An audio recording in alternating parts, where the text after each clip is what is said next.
Hey everybody. It's almost about 1 in the morning here. I'll be surprised by that. But what you won't be surprised by,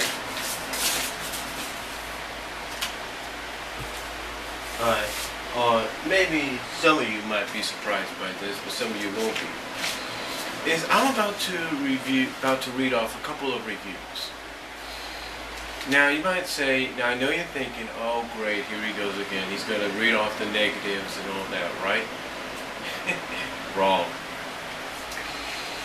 Actually, I have a few reviews here by one Beau-Skunk. That's right, Beau-Skunk. I think it's like 1 or 2 of them. By Beau-Skunk. The rest, you might say to yourself, it's not exactly what you'd want to read. The other one is the other two are by a user by the name of Cynetic X Soul. Cynetic X Soul. So, and yes, these reviews are off the DA, basically YouTube. I mean, not YouTube, but Debian. Now, the first one, in fact, I should go in order on this, shouldn't I? The first one was done back in November 25th of last year. And this was, as Beau-Skunk puts it, and I'll provide Beau-Skunk's link down here. This is their positive review, and they put in, I think, apostrophe or whatever you want to call it, the little half smile, half circles, a positive review of 231 back in November. Now, what did Beau-Skunk have to say about this? And if you don't believe me, there's the paper to prove it. I don't know if you can read that. It's in high def, so you should be able to see it a little bit. Well, what does Beau-Skunk have to say? Well, let's see. And I quote Beau-Skunk. It's a review of 231 on November 25th of last year, around Thanksgiving. And I quote, "I normally don't like doing Sonic comic reviews, but I'm bored. What can I say? I might even delete this later. I don't know. Plus, and they put this in bold. Beau-Skunk puts it in bold literally. Plus, I loved the hell, or heck, out of this issue. So I have to get this off my chest. I admit, I've been getting kind of burned out on talking about Sonic lately. Mostly due to always seeing fans and haters debate about the quality of the game series constantly. So I've been kind of afraid to bring him up. Plus, I hate looking like some kind of Sonic tard. In other words, short for Sonic retard, which isn't really a nice thing to say. But moving on. But this issue alone kind of helped me renew my love for the comics, and the Sonic series in general. Though I enjoyed the other recent issues too.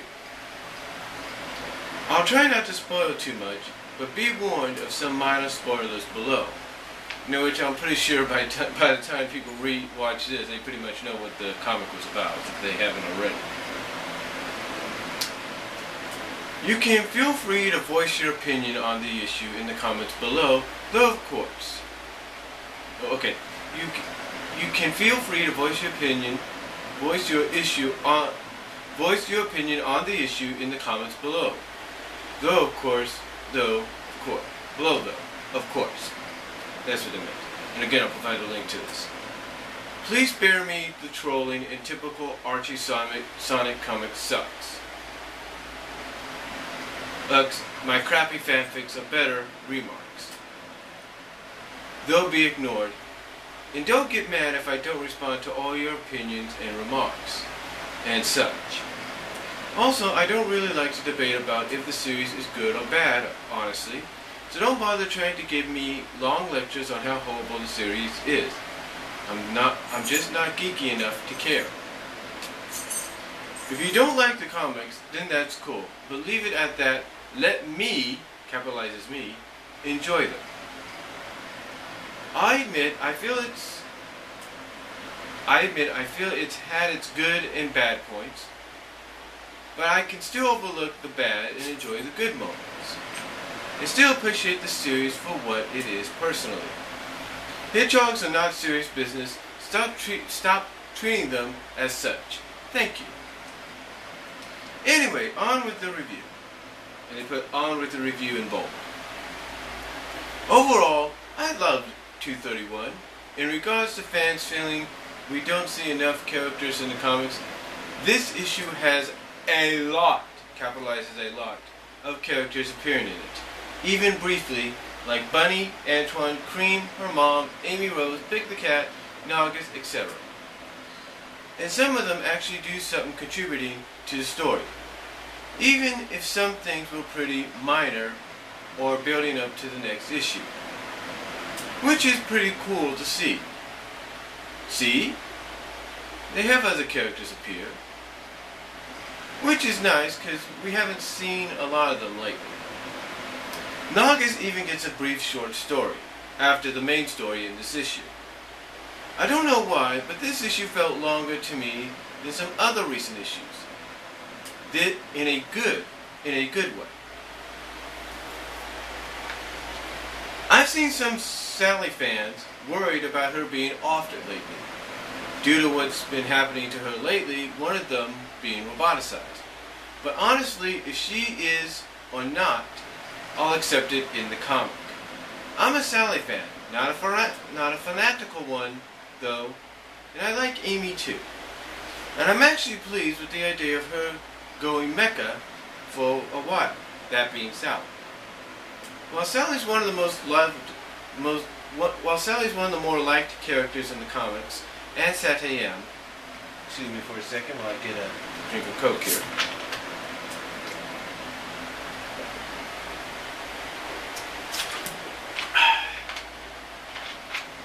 Helps me out a little bit. Okay, what was it? Alright.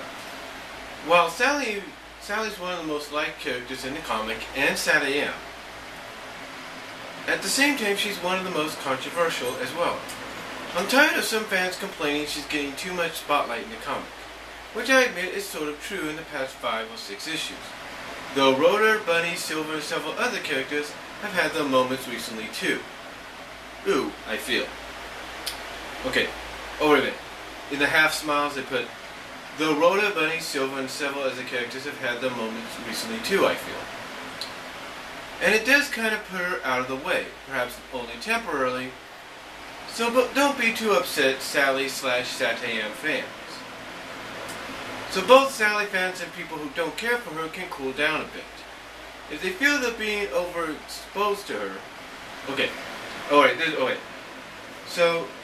okay, get need of it. Alright. So both Sally fans and people who don't care for her can cool down a bit if they feel they're being overexposed to her. I think it was a good compromise for both Sally fans and non-fans for her personally. I thought it was very clever and unexpected that they had Eggman bring back robotization by undoing what the Bean did, due to the clean sleep his Death Egg created a few issues ago. I also like the idea of the new Death Egg becoming Eggman's new mobile HQ for a while, even though it's a tad damaged now. He hasn't really had a mobile HQ before, kind of like it's his own technodrome, so to speak. Excuse me. It's also interesting how Eggman is sort of using Mecha Sally as his new guard dog, so to speak. His comical remark, "I really need to think of a new name for you," highlights this perfectly. Although he hasn't come up with a new name, so there you go. I think it's perhaps getting a bit overdone. I think it is perhaps getting a bit overdone of the writer Ian Flynn's part of Sonic having to battle his friends for some reason, or the good guys going bad thing though. Like with Jeffrey, though granted he's been a jerk before in the past, and what he's doing with trying to get Nagas on the throne, he believes is best for New World Metropolis and for the fight against Eggman Empire. However, capitalizes in bolds, however, this new bit is interesting because with Mecha Sally, Sonic can't just trash her or fight her, because then he would probably kill her, even unintentionally. And he doesn't want to do that. Therefore, creating an interesting dynamic of that and giving Eggman something he can exploit to his advantage against Sonic. I also did a game fan squeal of glee when I saw Cream the Rabbit pick up the notorious, and puts this in bold, Tails doll from the wreckage.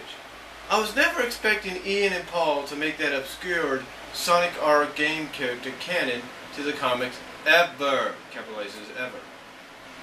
I always liked that creepy doll. Surprised Sega allowed it. Also loved the return of another gigantic classic robot enemy from the games. Won't spoil which one. That's some good Sega Sonic game fan service there. That's what I like about the comics.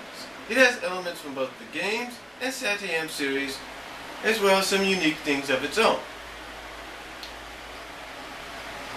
I've been seeing some fans bashing the series lately for being too dramatic-y lately. I don't know if that's a word. I don't know, the humor helps balance it out, I feel. Plus the games, even the earlier ones, had their darker moments too. But I have to say, the things Ian's building up here, with the issues and problems with Nicole maintaining the city, Nagas, Sally being roboticized, Eggman's new death egg, seeing more classic characters and robots come back, I have to say I'm quite pleased, and now this issue alone has convinced me to renew my subscription for sure.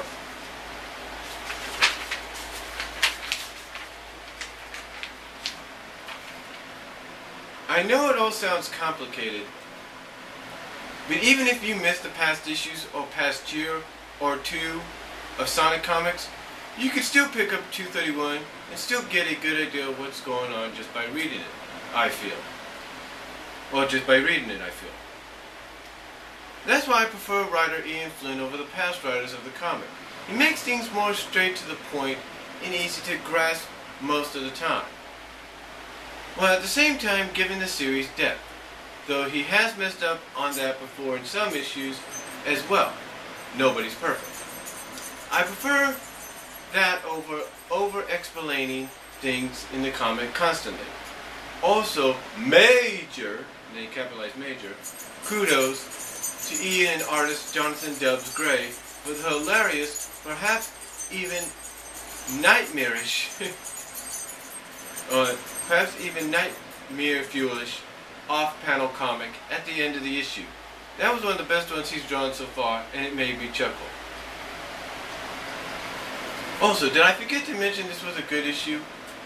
Anyways, if you managed to read this whole boring review I did, or enjoy it, you get 5 brownie points. Also, happy late Thanksgiving. Hope you all had a good one. Which can tell you when Beau-Skunk did this. Now, as you can see, I do give credit where credit's due. I do read off other people's reviews, the positive ones that people say I don't. Because everybody's entitled to their opinion, just like I'm entitled to my opinion to say how I feel and to be in the middle. Now here's another one by Beau-Skunk. Let me again get a swig of... hold on, let me check something here. Let's see how long did that go. Oh, it didn't even go 15 minutes. So let me get a swig of Coke here for a minute.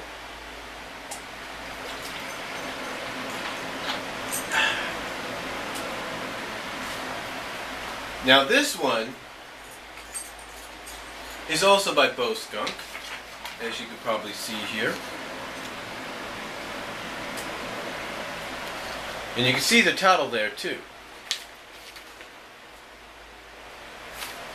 Basically, this is Beau-Skunk's review, thoughts if you will, and defense of the series around February, which they posted on February 23rd, 2012, Basically, their thoughts on 234 and the fans of the series.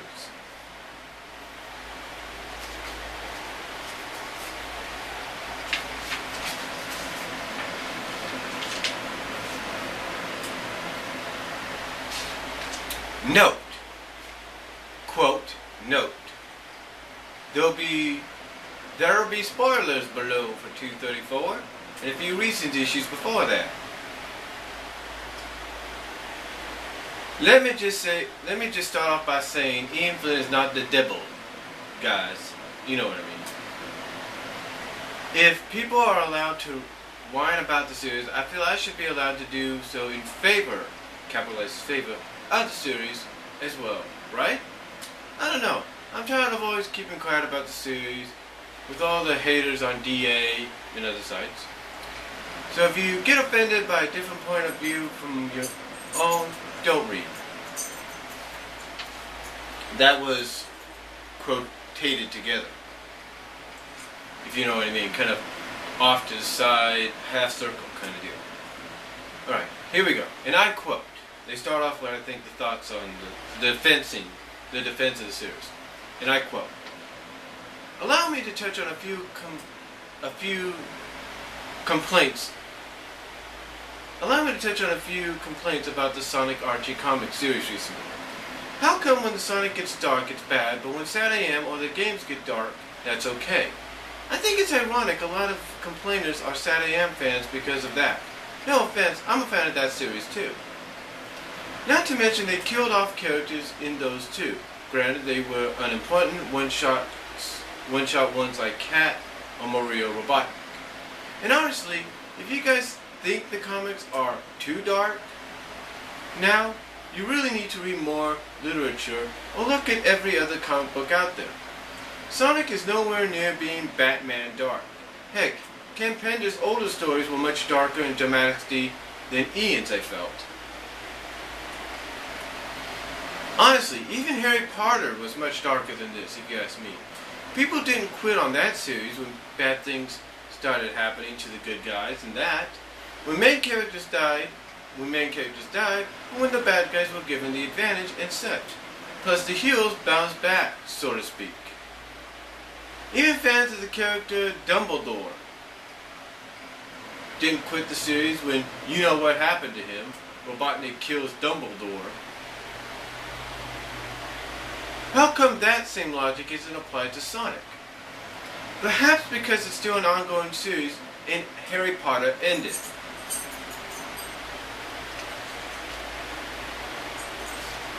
I also don't see why some are so against death in the comic. Sure, it's an all ages comic, but you can't hide death from the kids forever. Oh, and this put in the italics. Oh, don't worry, Billy. Baby's mommy is just sleeping. It's ridiculous, and some kids end up getting pretty messed up when overprotective parents try to hide things like that from them for too long. Studies have shown kids are better at dealing with death at a young age, and such. I haven't heard about one girl who didn't know what death was until she was almost a teenager, and as a result, she couldn't handle death very well, and would freak out really badly whenever hearing that someone died in both real life and in fiction. Also, if death never happened in the comic, it would be very predictable and unrealistic, and you would never have to worry about the heroes. Comics are supposed to occasionally provoke or make you worry or interested about what's going to happen to your favorite characters. You can either accept what happens or write your own fan fictions where everything is always fine and always works out in 5 minutes or less. Don't be angry just because the comic is going through the trouble to build up an actual story with conflict and struggling for the heroes, and that is not being wrapped up in only 20 pages, though I hope they don't drag it out for many to 2 issues, or for too many issues. No offense, I can understand the comic isn't for everyone, and I can understand why some don't dig the series. Heck, I used to not like it either. But I think some are getting too fanatical with their hatred of the comic, and Ian's controversial directions. Honestly, there were times when I had doubts with Ian too, but then he'd have something awesome or unexpected happen. I honestly loved his stories, and he's my favorite writer on the series so far. I think some are just dead set against the comic having any form of conflict, drama, or difficulty for the good guys at all. And Saturday M had those things too. Would you guys rather the heroes just played in rainbowy meadows with unicorns, happy animals, in a utopia without anything bad ever happening, aside from an occasional robot attack? Ian doesn't always rely on shock value, as some are claiming. I can think of many issues he's done that didn't have that, and some pretty funny, light-hearted ones too. In fact, Ian must be a pretty damn good writer if he's making some fans so paranoid about what's going to happen and thinking ridiculous things like, "Oh my God, he's going to kill off every Satyam character in favor of the game ones," and such. Which he would never do, plus he doesn't rely on killing off characters as you guys claim. When Eggman destroyed the original Knothole in issue 175, nobody actually died, surprisingly. That in itself was quite surprising. In fact, I should probably point out to you all that Ian, and puts this in bold, Ian is a Satyam fan too, and references that show in the comic as well. In fact, I chuckled at the Satyam quote in 234, the newest issue. Remember, this was back in February. Goes to show you a lot of people complaining about him. Goes to show a lot of you people complaining about him and spreading bullshit rumors about him. Oh my God, Ian is his son Amy, son Sally, and eats babies and whatever. Don't know anything about the guy. I've gone to his message board, the Bumble King forums, for years. And judging from his own words addressing fans on certain things, or in QA sessions, he's actually a very nice guy. And very passionate about the series, and wants to give the fans what they want, while occasionally surprising them. Heck, he even referenced some Sonic shows and characters he doesn't like. I heard he doesn't like the campy Adventures of Sonic the Hedgehog show, but he referenced snooping as usual, I see, regardless. And brought back Scratch, Grounder, and Coconuts a few years ago. He's not as biased as some fans say he is when it comes to what parts of Sonic or what characters he prefers. So stop writing that he hates Sally just because she got roboticized, or that he hates Antron just because he got hurt recently. He doesn't favor the game or SatAM or the original comic characters over the other. In fact, he's trying to balance them, if you ask me. Ironically, I see Sally haters accusing him of preferring Sally over every other character. But if that were true, he wouldn't have let her get roboticized. So which is it? Does he hate or love Sally too much? Make up your minds. If you hate the comics and Ian that much, don't read them. I respect your opinions, but some of you haters are really overreacting. Especially those of you saying you're going to try and get Ian fired. Sonic fanbase, I'm disappointed. Also, keep in mind, fan complaints are not why past writers like Ken and Cole were axed. Half of the fan base complained about Kim Penders for years, and they kept him in the comic for a long time, actually. As far as 234 goes, and put that in bold. As far as 234 goes, I loved it personally, but I can see why some are upset. Though I don't see the point in complaining about what happened to Antron, who's one of my favorite characters, by the way, until we know for sure what happens to him. I kind of doubt he's going to die, and even if he does, at least he'll go out as a hero. Plus, honestly, I can't think of anything interesting they can do with his character at this point in the series was how huge the cast is and stuff.